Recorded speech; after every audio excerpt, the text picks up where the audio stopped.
Hey guys, it's Kelly. Hey, I am going to try to share with you this card that I made. I've been having a whole bunch of fun with my kit from Simon Says Stamps, the September card making kit. And I started making this one and thought, oh, I should just record this and see how it goes. So I apologize for the choppiness that will eventually happen in the video, but I thought I would just share what I've got. And I got it down to 17 minutes, so there was a lot of hemming and hawing. But this card was my favorite of all the cards that I've made so far, other than playing with some clouds. More to come on that. But yeah, so this one was a lot of fun. So I'm loving the stamp set that came with the card kit. And I'll say it again, I'm kind of a sucker for kits now. I'm still going to take a good look at them and just make sure that the value is there and it's something that I'll actually use. Because everybody's a little bit different. And I think I just really got very, very lucky in the recent kits that I finally, caved and purchased. I got really, really lucky with the things that are in there. These are things that I'm going to use a lot. And I'm not a huge card maker. I just don't feel like I'm very good at it. But when you have stamp sets like this, it's kind of hard to mess it up. So, kind of foolproof stuff. And you don't have to have all these tools that I have, but I love that stamping tool by Tim Holtz that I'm using to stamp it. It helps so much to keep things, to get a nice crisp image because you don't always get a good crisp image the first time. Not to mention my archival ink is very, very old, so it's probably pretty dry, and I live in the desert, so. But that one is cobalt blue, and I really like that one. It matches really nicely. So with the yellow cardstock that I used the shadow on, the blue would go really nice. So I'm glad that I used that color. So, and that ink pad is newer than my black archival. Finding black archival ink is all next to impossible lately.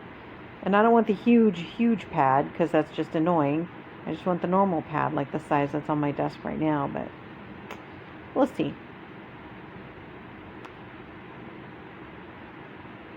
So, I should have cut that out, I guess. Just putting the stamp back. But I really like how that shadow and the lettering works out. I love that. And I see Jennifer McGuire do that a lot. And sometimes I see Christine Warner do it. They are awesome at cards. I find so much inspiration from the both of those ladies. So they do such a great job. But they do a lot of the shadowing, and I really, really like it. I haven't really been into it for no other reason than the fact that I don't do so many cards. But I'm really liking it, so I'll probably get more of those. So this is the color combination that I absolutely love, and I wanted to leave the blending in here because it's not an easy blend, but it's also not too terribly difficult. So I'm just playing around with, do I want it a side folding, do I want a top folding, what kind of card do I want? And that will depend on how I'm going to get my colors to fade together. Or to blend together. So I'm using scattered straw, fired brick, and chipped sapphire.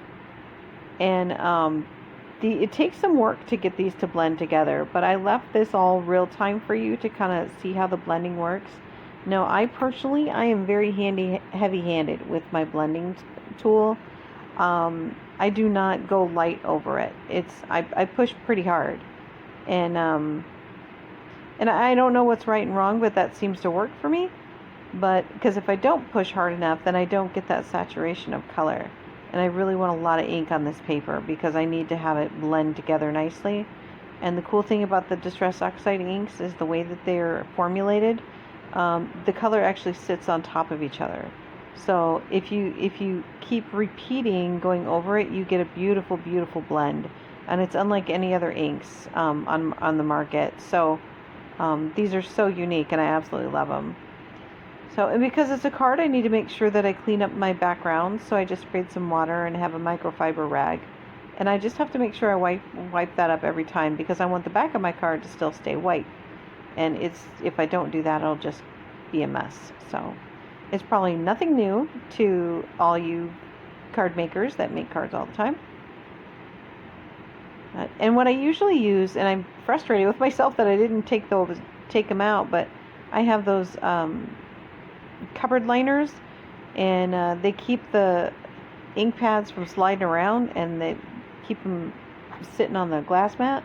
I don't know why I didn't take that out. It would have made life a whole heck of a lot easier, but so these blends, I love the end result, I really do. But it took some work, and it'll take a little bit of time, and you'll see what I mean. And you gotta avoid getting your fingerprints on it, because again, the ink just kind of sits on top until you set it. So until it dries. So it will rub off on your skin, but if you just use a piece of paper, or a lot of people use Post-its, but I'm kind of cheap because Post-it notes, why are they so expensive? It's ridiculous. But yeah, I don't want to use a Post-it note because they're expensive. So, and I had to go back over it a few times, like I said. So, and it gets a little weird and wonky. You're like, oh my God, that doesn't look good. That doesn't look good. But I promise, you just got to keep working on it and keep blending it together and making sure that the colors are even. So the red is really overpowering the yellow right now. But once I go in with a little bit more yellow, you start getting that really, really nice, seamless blend. I don't want stripes on my card. I definitely don't want stripes. I want the colors to just flow into each other. And that's the cool thing about oxides. That's what they do. So again, cleaning up between each one, because I don't want the back of my card to get all muddied up with my ink. So the red was a little splotchy at first, but I fixed that here in a little bit. And the Chip Sapphire, I love this color. I'm absolutely loving this color. It's not quite blue, it's not quite purple. It's that perfect in between. And it makes me think of like a galaxy sky, like a night sky. It's so pretty. I love that color. And it's going on to where it's showing my my blending tool, but I blend that all in. So fear not, it'll all wind up beautiful in the end, I promise. But I do love that color, and I love the variations, because with Chip Sapphire, I swear you can get every shade of blue you might want and every shade of purple. You got to add a little bit more for the purple, but you can really, really get so many colors out of that one ink pad. If you wet it, if you use it heavy, if you use it light, how you apply it, it's just a gorgeous, gorgeous color. So versatile. I love it. Of course, I love all the colors. What are you gonna do? I love them all. So the cleanup, and then I'm nowhere near done, because obviously, you can see my blending tool, the sponge marks on the blue, but I'm gonna fade that in with the red. And again, you have to work at these kinds of blends. If you think that you're just gonna slap it down in one swirl and one stripe, you're fooling yourself, because if you want stripes, that'll work. But if you want to blend it, you've got to work at it, and you've got to move that ink around and manipulate it. So, and it takes patience, but I think it's color therapy, and it's not frustrating to me at all. I actually love the results.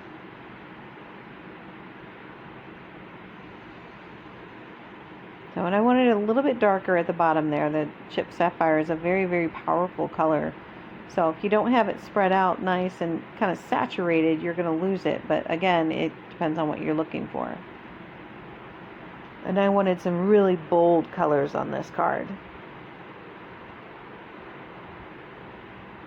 So that's the real-time blend. And again, I really love the results. I hope you guys do too. And it's a powerful combination too. It's not something that's easy to blend together, but you shouldn't shy away from things like that.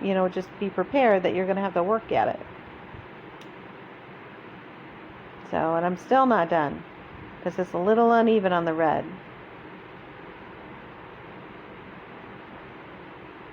And then I end it with that beautiful scattered straw. I love that yellow. It's just a really calming, very pretty, soft yellow. It's not like squeezed lemonade. Squeezed lemonade is like, hi, I'm yellow, This one is a really nice, soft one. I really like it. And it's a new color to my collection, so I'm enjoying that. So there it is. I'm really pleased with that.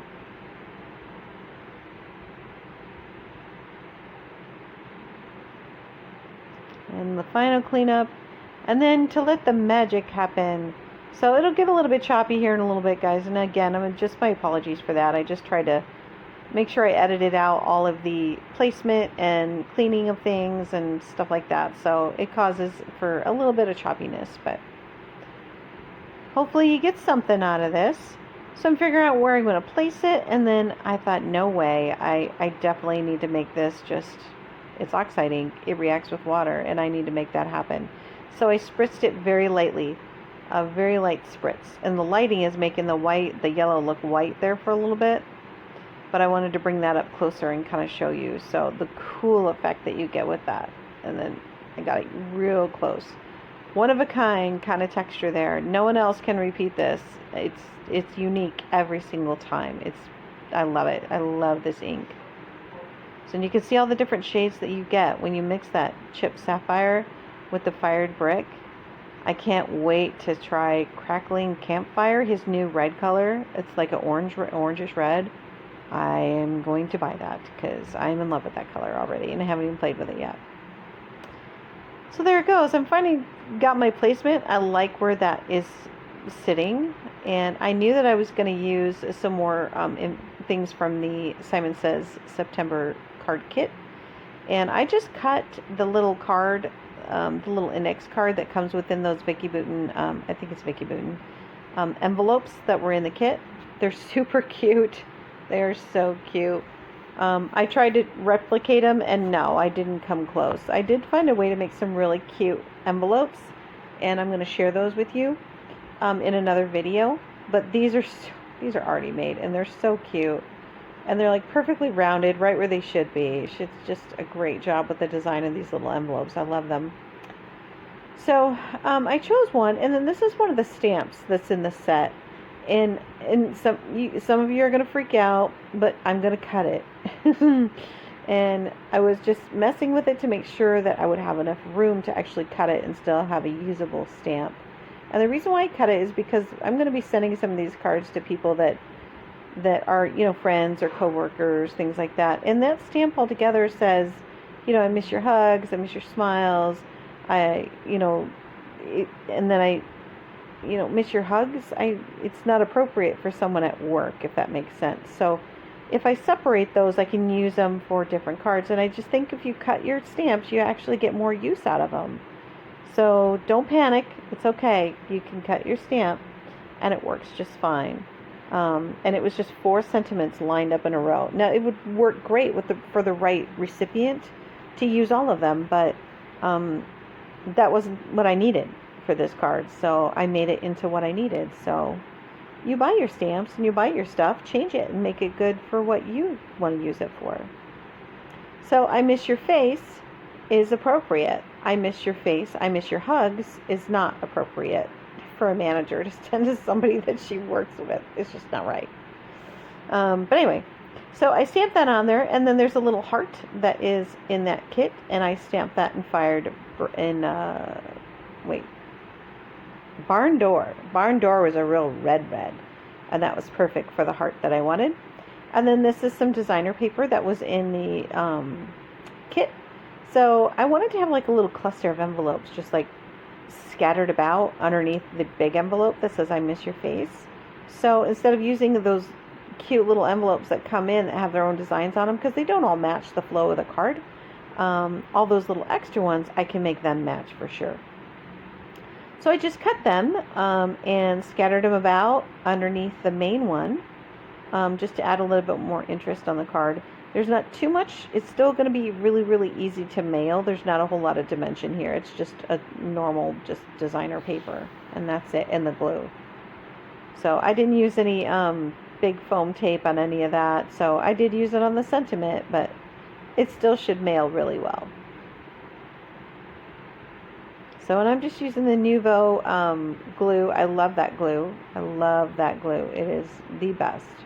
I love the precision nozzle. It never gets clogged. I do keep it clean after I use it for the most part, but as long as you keep putting the lid on when you're done, you're not going to have any issues with this glue. I love it. So, and I decided to glue that in place because I didn't want it to get, flip out of the card, and then you get this card in the mail and then you got like a little piece hanging out here. It just didn't make sense. So I wound up gluing it in there.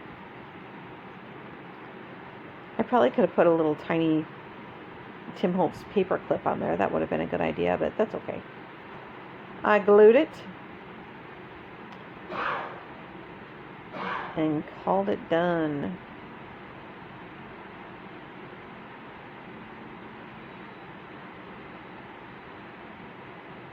I love that stamp and that shadow set. I just love it. I love it, love it, love it.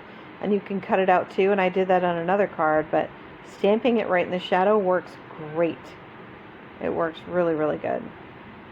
But you can die cut it, so.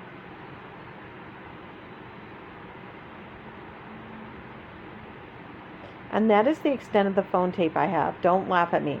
I think I shared that in another video. I'm not a huge card maker, so when I use phone tape, every once in a while, I'll use some phone tape on a tag or on a art journal page or something like that, but I don't make a ton of cards, or I haven't in the past. I think I'm going to start, because I'm kind of getting into it with the kits. I don't know. Then I'll be sending everybody cards. They'll be like, oh my gosh, stop, Kelly, that's enough. We don't want your stuff. Like, yes, it's very pretty, thank you. What do you want me to do with it? I'll just send them all to my mom. She will cherish them. You know how moms are. Anything that my kids would send me, I'd like save forever. A special box. Can't help it. Alright, so my head got in there. Sorry about that. So just setting the placement, and boom, there it is. So this is my favorite card of all the ones that I made. And I made quite a few recently. But this one, the blending of the ink, the way that the sentiment lays on there, I absolutely love how this one came out, and with all the little envelopes. I hope you guys do too. So I really want to thank you all for taking the time out of your life for watching my silly, crazy videos, and I hope that it inspires you to break out your stuff and make something beautiful in this crazy, weird world that we live in. But I am fortunate that I am working from home and finding a way to thrive in the middle of a pandemic. So I hope you all are too, and this will be over soon, and I'll have a lot more to come. Thanks again so much for watching. Let me know in the comments what you think. Hopefully you enjoyed it. This is where at the end I just forgot, oh, I need to stamp the little heart for the eye, and I wound up getting that done, and then it's all set. So thanks again. More to come, guys.